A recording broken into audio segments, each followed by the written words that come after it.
Calling all safety pros, risk leaders, and training champions.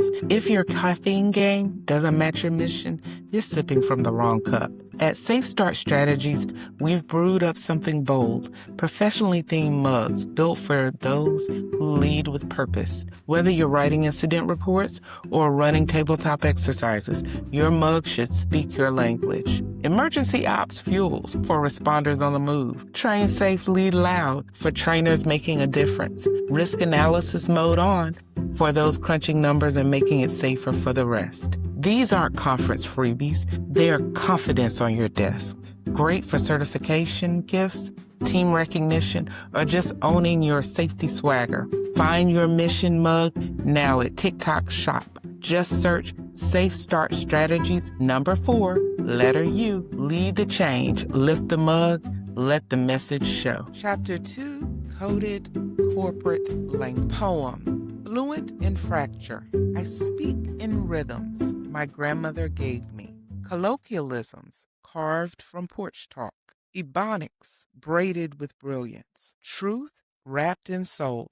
But in the boardroom, they marvel at my mastery of King James English, as if my worth is measured by distance from where I came. Articulate, they say, like it's a compliment, like my tongue was once broken and they helped it to heal.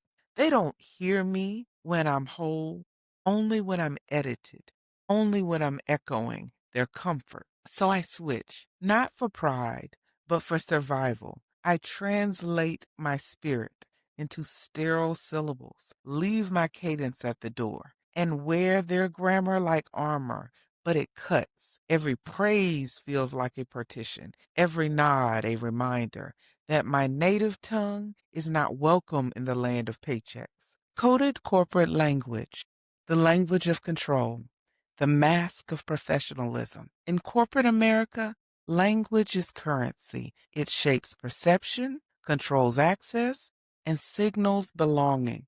But for minority professionals, that language often comes with a hidden cost. Beneath the surface of professionalism lies a lexicon of coded phrases, expressions that sound neutral but carry the weight of exclusion, bias, and control.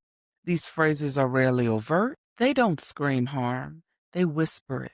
They show up in performance reviews, feedback sessions, promotion conversations, and team dynamics. They're delivered with a smile, framed as constructive, and often positioned as developmental, but their impact is anything but benign.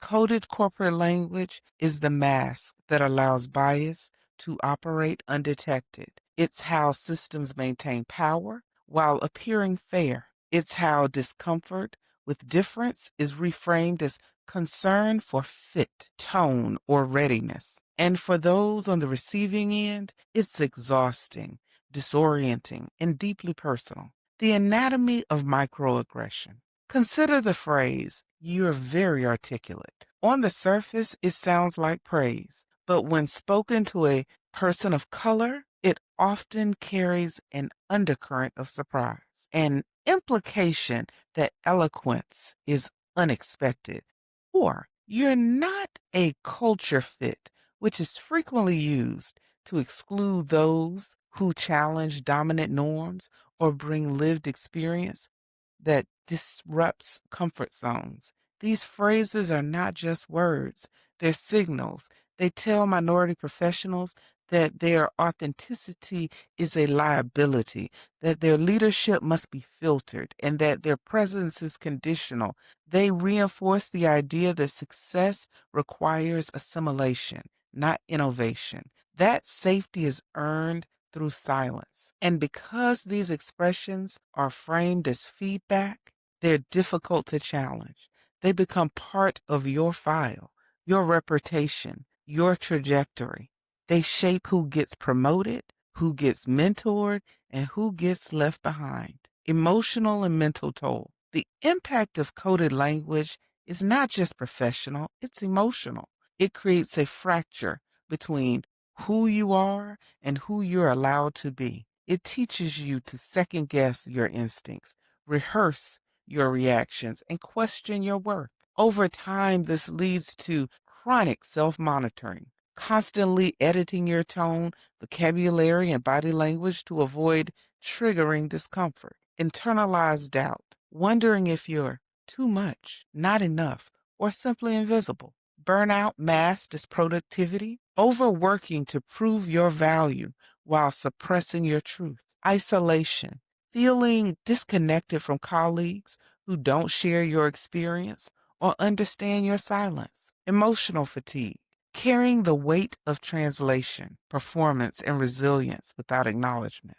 This is not just about language, it's about survival, and the cost is steep. The role of corporate characters. Coded language is often delivered by what I call corporate characters, individuals who perform professionalism while upholding exclusion, the gatekeepers who praises your work but blocks your promotion, the silent ally who nods in meetings but never advocates, the chameleon who mimics your ideas but dilutes your voice. These characters use language to maintain power while appearing inclusive. They speak in buzzwords, diversity, collaboration, emotional intelligence, but rarely embody them. And their words, though polished, often leave minority professionals feeling erased, misunderstood, or manipulated. Reclaiming voice and power. To disrupt coded language, we must first name it. We must teach ourselves and others to recognize the phrases that sound safe but feel harmful. We must create space for truth telling, not just performance, and we must redefine professionalism to include authenticity, emotional intelligence, and cultural expression. This means calling out coded feedback, asking for clarity, context, and accountability, creating rituals of restoration, speaking in your natural voice, journaling your truth, and building community, setting boundaries, refusing to perform at the expense of your peace, educating leadership, offering trauma-informed language alternatives and equity-centered feedback models, documenting harm, naming patterns, collecting evidence, and advocating for systemic change. A new language for leadership. True leadership does not hide behind euphemisms. It speaks with clarity, care, and courage. It names harms. It honors lived experience. It invites discomfort as a pathway to growth. For minority professionals, reclaiming voice is not just a personal act, it's a legacy move. It's how we shift culture, challenge systems, and build workspaces in places where peace is not a performance, but a practice. And it starts with language. Corporate phrases that hinder advancement. The phrase, "you're not ready yet." The hidden implication and impact. Advancement is delayed without clear criteria or support. Number two, the phrase, "we're looking for someone more polished." The hidden implication is it enforces Eurocentric standards of speech, dress, or demeanor. Number three, "you need more executive presence." The hidden implication, often used to exclude culturally diverse leadership styles. Number four, you're great at what you do, but the hidden implication there undermines accomplishments with vague critique. Number five, the phrase, "we need someone who can represent us externally." The hidden implication, it implies you don't fit the image of leadership or the brand. Number six, "you're not quite strategic enough." This devalues relational or trauma-informed leadership. Number seven, "we're not sure how your skills translate." The implication of the impact fails to recognize transferable expertise, especially from non-traditional paths. Number eight, "you're doing great where you are." Implication or impact would be keeps high-performing individuals in stagnant roles. Number nine, "you need to be more visible." Hidden implication or impact penalizes those who lead quietly or face cultural barriers to self-promotion. Number 10, "you're not assertive enough." Ignores cultural norms around humility, collaboration, or trauma-informed communication. Number 11, you're too assertive. Implication or impact would be punishes boundary setting or confident leadership, especially in people of color professionals. Number 12, we're not sure you're a good fit for leadership. This reflects biased perceptions of who belongs in power. 13, you need to work on your soft skills. This is often used vaguely to delay promotion or critique cultural expression. Number 14, we're not ready to promote you yet. This lacks transparency and accountability in advancement decisions. Number 15, we're going in a different direction. This often is used to quietly pass overqualified candidates without explanation. Number 16, you need to be more flexible. This pressures marginalized workers to tolerate harm or being overextended. 17, you're not quite there yet. Vague feedback that delays growth without developmental support. 18, we're going in a different direction. Again, this is often used to quietly pass overqualified candidates without explanation. Number 19, we're not trying to point fingers. This avoids naming harm or holding systems accountable. 20, let's move forward. This encourages premature closure without repair. 21, you're not ready for client-facing work. This implies you don't meet appearance or speech standards rooted in bias. 22, we're not sure you can handle the pressure. Reflects assumptions about emotional resilience or capacity.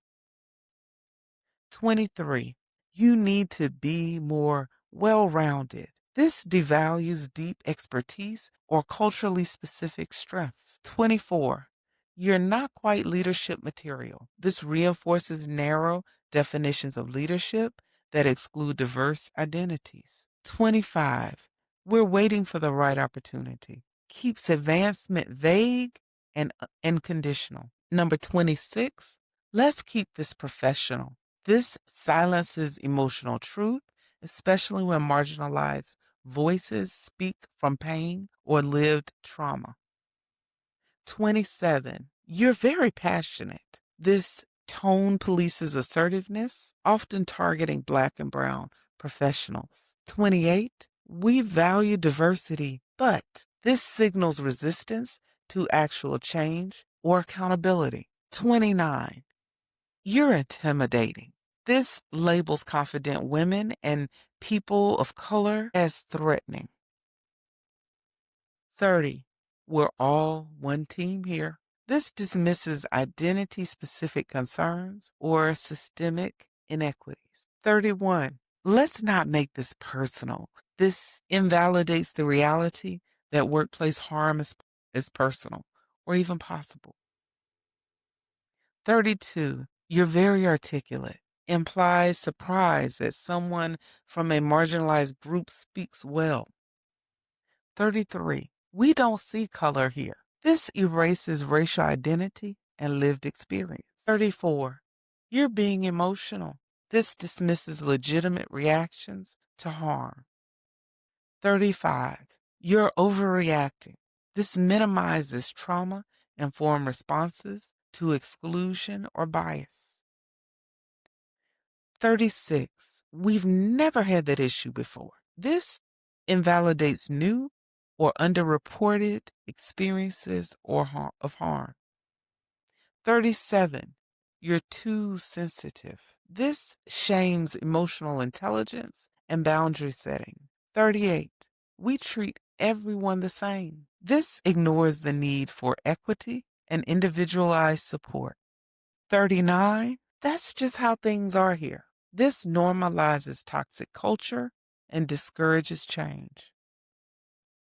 40, you're difficult to manage. This punishes those who challenge inequity or advocate for themselves. 41, you're not a team player. This is used to silence dissent, or boundary setting. 42, you're too direct. This critiques communication styles rooted in cultural norms.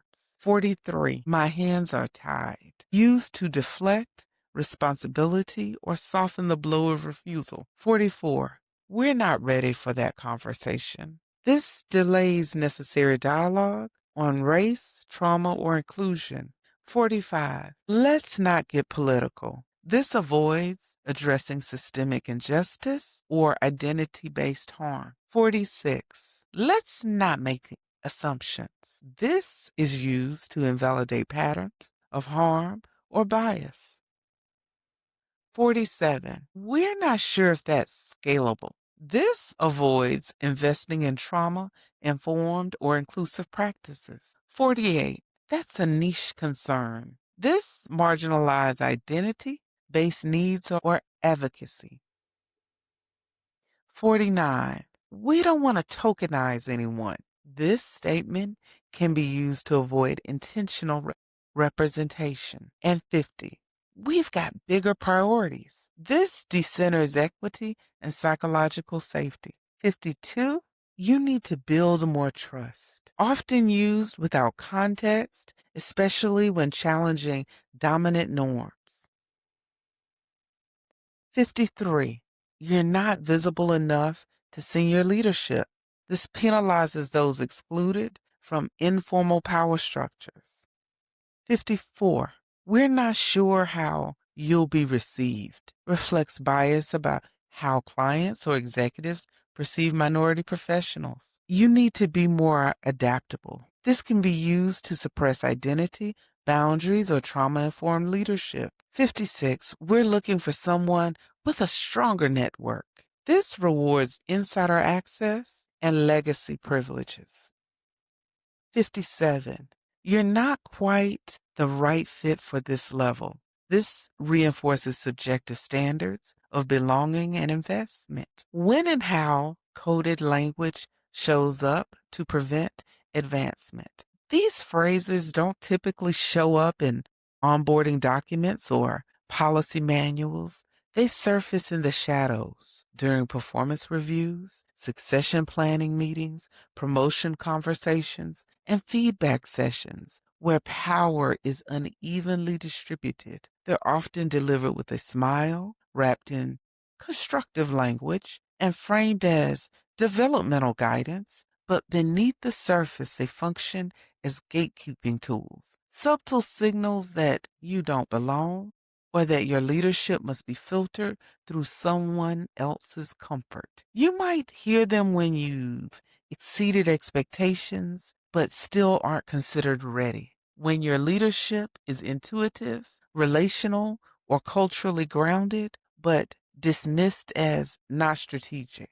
When your advocacy for equity is reframed as being too focused on identity. These phrases are rarely about performance. They're about perception, and perception in corporate spaces is shaped by proximity to dominant norms, whiteness, maleness, straightness, neurotypicality, and legacy access. They show up when you challenge the status quo, when you speak truth to power, when you refuse to perform professionalism at the expense of your peace. And because they framed this as feedback, they're difficult to dispute. They become part of your file, your reputation, your trajectory. And unless someone names them for what they are, coded bias, they quietly shape who gets promoted, who gets mentored, and who gets left behind. Chapter 2, Coded Corporate Language, is where the mask begins to slip.